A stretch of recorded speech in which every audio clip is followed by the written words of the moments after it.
Hello, thank you so much for stopping by. My name is Melissa with 1S, but you can call me Mel, and today I will be sharing with you my Sansevieria Summer Collection. So just a few things. This is my first summer with my houseplants in general, so I wanted to start off by showing you specifically my Sansevieria varieties that I have here in my home. It will be a little bit different this time when I show you the plants. Instead of bringing the plants to you and sitting down, I will be bringing you around to see my plants. And to start off, we're going to be in my bedroom looking at the plants that I have just behind me, and then take you to the living room as well, show you some propagations that I'm doing for Sansevieria. So a little bit of everything. I hope you enjoy. Give it a thumbs up if you like the video, and let's get right into it.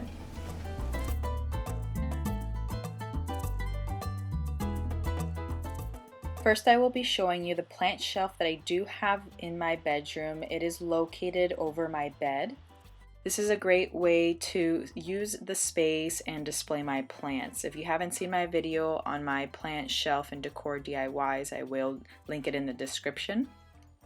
I do want to say that I may need your help identifying some of my plants. To start off, I think this is a Sansevieria Moonshine. There are a lot of Sansevieria varieties, so it's hard to really determine which one this one is. It is a shorter variety and it does not have the snake pattern on the leaves. This type of Sansevieria has a very unique silvery green foliage. I love how the new growth and the new pups start off as a much lighter version of the silvery green. The color is so light that it almost looks mint white. One thing I noticed about this plant is that if you provide it more light, it will stay that silvery green color. If it receives less light, it will revert back to a more green color. Overall, I think this Sansevieria Moonshine is very unique and beautiful. On this side, I have two other types of Sansevierias. This is where it gets tricky for me to identify the right variety. On the left side, I believe it is a Trifociata Futura Robusta. This one is also a shorter variety with beautiful wide green and silvery striped leaves. It does look like the typical Sansevieria with the snake pattern on the leaves. During the growing season, some of the leaves can start to curl, but recently I've noticed that for mine, the newer growth is just growing straight up. I can probably divide this into 6 smaller plants, but I like the look of the full luscious Sansevieria. Next, I have what I think is a Trifociata Futura Superba or a Laurenti, or is it pronounced Laurentii? I don't know.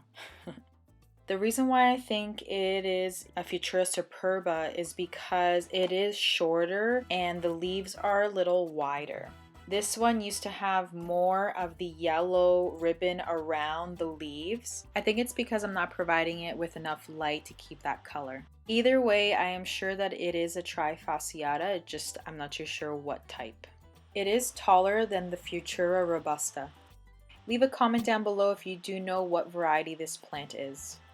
In addition to its beautiful looks and relaxing, calm feeling, the Sansevieria plant purifies air by absorbing toxins through its leaves and producing pure oxygen.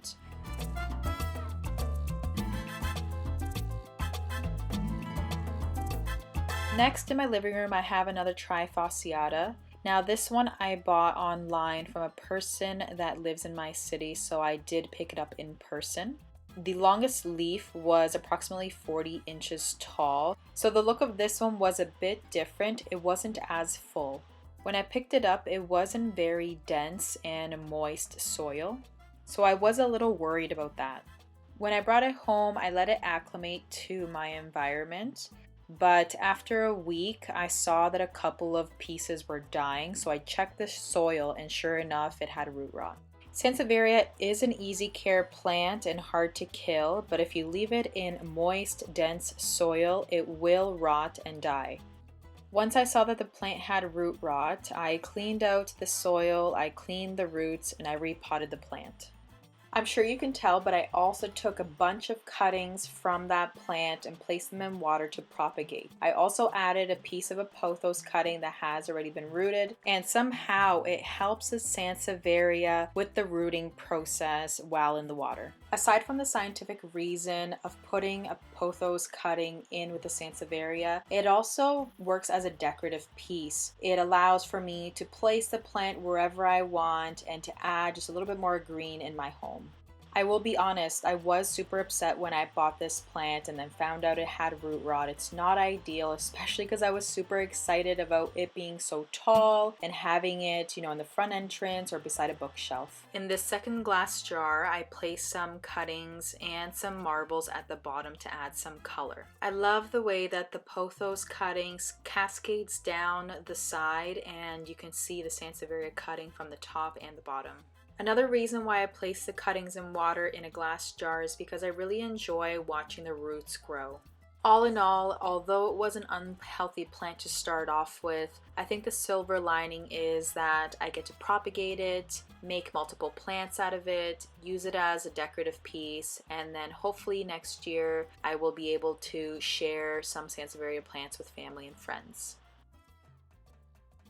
I also just wanted to quickly show you these cuttings that I placed in a glass jar in water without a pothos cutting closer to my southeast facing window.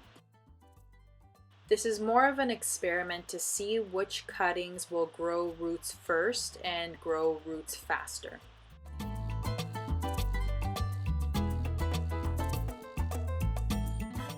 Now I'm going to take you into my propagation box where I'm growing a few cuttings.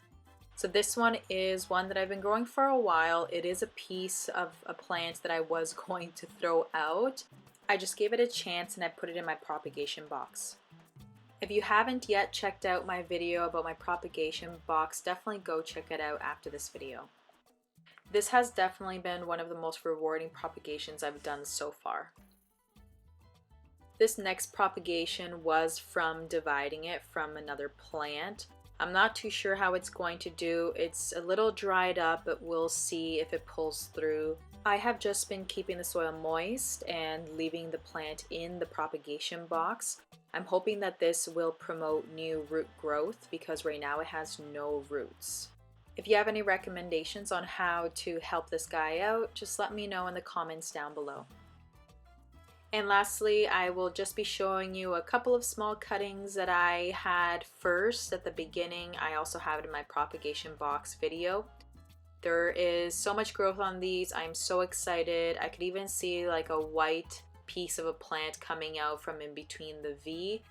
This one has been a complete success. The second one, not so much. So make sure when you are doing cuttings and propagations, it's always helpful to do more than one just in case some of them don't make it. So there is my Sansevieria collection for this summer. I hope you enjoyed it. If you have any questions, leave a comment down below. Also, like I said, if you know for sure the name of some of the variations that I have, I'd love to know, just because at the end of the day, they all seem to look the same. I mentioned a few of the differences that I found in some of the ones that I do have. I think there's a few more that I'm gonna be purchasing as well. I have my eye on a few of them, but I'm just waiting to see some sales on them. Let me know if you have any favorite Sansevieria in your collection. I'd love to see them. Also, for my propagations and for my plants, just a heads up, depending on where you live, how much light you give them, how much humidity or water, the soil, there's so many reasons as to why some of our plants do better than others. For me, I try my best with the environment that I have them in here in my apartment. I do have them scattered around my house because I am curious to see where they do better. So I have some in my bedroom, I have some in my living room, I have some closer to the window. Ultimately, all plants need light. Of course, Sansevieria can tolerate low light, but I've heard they do a lot better when you give them more light. There are some that are actually out in the tropics in bright, direct light, but because we're acclimating them into our environment, depending on how my home is and the environment I'm putting my plants plants in will be different than what yours may look like. So if you have any tips and tricks or anything that you would recommend, especially for the propagations, because of the one that I almost lost, I'd love for your support. Remember, give it a thumbs up, and I will see you soon.